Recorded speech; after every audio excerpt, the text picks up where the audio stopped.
I thought my grandmother and I were close, but she left everything to my awful brother in her will and only gave me a box. Then I opened it.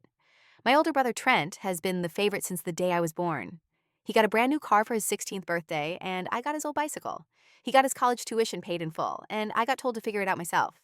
When I asked my parents why, my mom said, "Trent is going places. You're just not that kind of kid." Grandma was the only one who ever treated us equally. When she got sick, Trent never visited because he was too busy. I drove 2 hours every weekend for 3 years to sit with her, bring her favorite cookies, and read to her from mystery novels. She'd squeeze my hand and say, "You're the only one who shows up. I see you, sweetheart." Trent visited once in 3 years to ask Grandma to invest in his startup. She said no, and he screamed that she was a senile old hag and stormed out. When Grandma was dying, I was there holding her hand. I called my mom and said, "You need to come now." She said, "We'll come this weekend." Trent has a work dinner we can't miss. Grandma died on Wednesday. My family stayed at my apartment for the funeral because I lived closest. The first night, Trent walked in and said, "Jesus, this place is depressing. No wonder you're single." My mom opened my fridge and said, "You don't even have real food. This is why you'll never find a husband."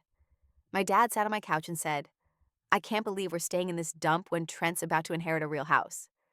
At the funeral, Trent checked his phone during the eulogy. When I started crying, my mom whispered, "Stop making a scene. This isn't about you."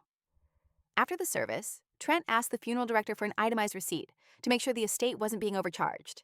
At the will reading, the lawyer said, "Trent got the house worth $800,000 and my parents got $500,000 in investments." He said, "To my granddaughter, I leave my jewelry box and its contents." I froze. We all knew Grandma only had worthless cheap jewelry. Trent laughed and said, "You got her old lady jewelry." Hilarious. My mom said she was so confused at the end. She probably thought it was valuable. My dad said, "At least you have something to wear on dates if you ever get any."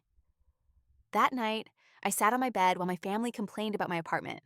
I could hear my mom saying she could have at least bought an air mattress. I opened the jewelry box to feel close to Grandma. I pulled out a necklace she wore to church, sparkly earrings from her wedding photos, a green ring I'd never seen. At the bottom, I found a letter with my name on it. I started reading. "My dear girl, if you're reading this, they did exactly what I expected. They gave your brother the house because he asked 100 times, and they think you got worthless costume jewelry. Let them think that." Trent appeared in my doorway and said, "Are you crying over fake pearls?" He saw. The letter. "What's that?" I said. "A letter from Grandma." He ripped it from my hands and yelled, "Mom, Dad, get in here."